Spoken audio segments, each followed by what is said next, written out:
The road of success is filled with a lot of bumps called adversity. Today we're talking about a guy whose road was a dirt track in California full of bumps. Kyle Larson, welcome to Victory Lane. But to talk about this guy, we got to talk about this little toothless kid at a dirt race. Young Money went to his first race at 1 week old. Mama Larson was about that life. He started racing outlaw karts at 7 years old, and when he was a teenager, he graduated to USAC midget, sprint cars, and Silver Crown. He was also one of the youngest drivers ever to compete in World of Outlaws when he got his win at Placerville Speedway. In 2011, he raced in 4 Crown National races in Eldora Speedway, winning in 3 different kinds of cars, showing that whatever you put him in, he's gonna do good. Larson did express some interest to go IndyCar racing, but he ended up signing with Earnhardt Ganassi Racing as a development driver.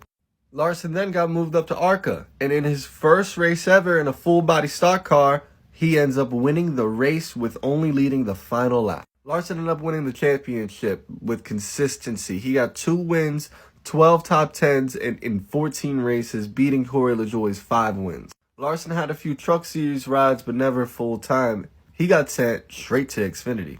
And in his first race at Daytona International Speedway, he got taught a super speedway lesson. He went into the catch fence at 180 miles an hour head first and walked out okay.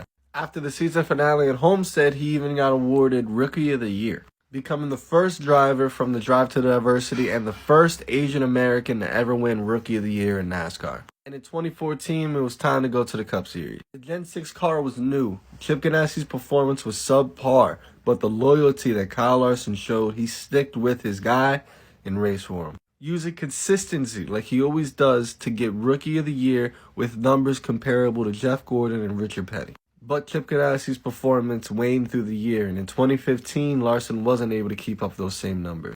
But good times are coming for Young Money.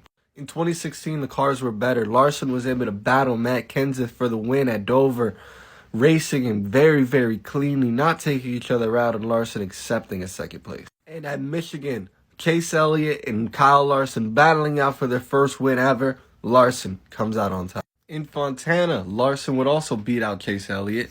And then again, in Michigan, Larson would beat out Elliott, starting a little friendly rivalry between these two. But unfortunately for a rivalry, you need to be competitive. And the good times that Chip Ganassi saw, this will be the last time they'll ever see them again. This is the start of the dark times. DC Solar's bankruptcy. The McDonald's curse getting a hold of my boy Larson. And Kyle Larson racing on the Monza Oval. Alright, that's too much. We'll get through that next time he wins.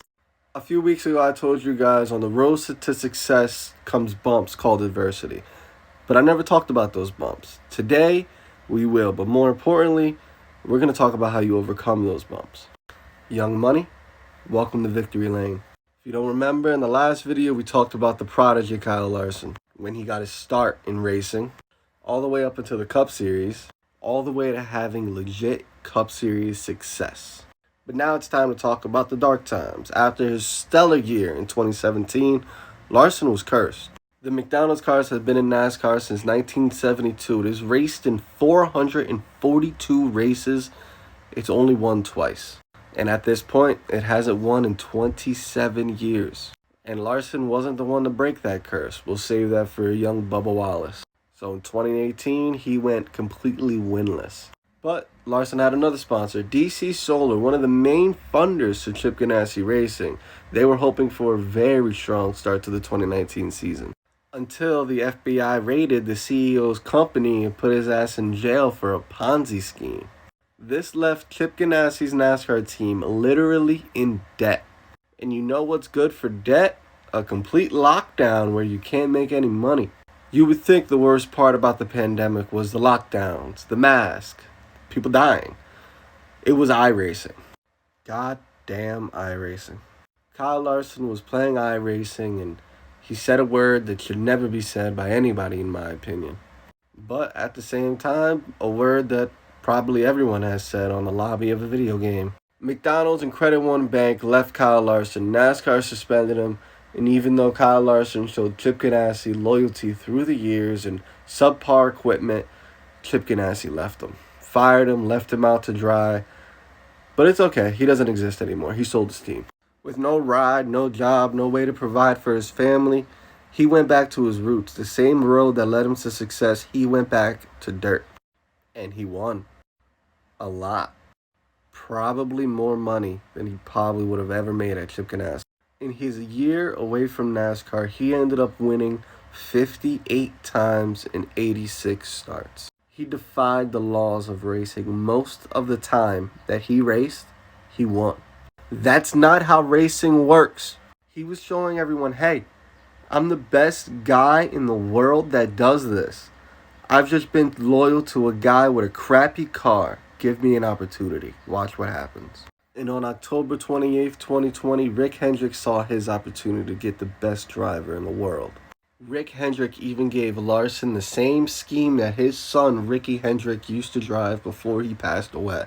Larson finally has a team that believes in him. Let's see what he does.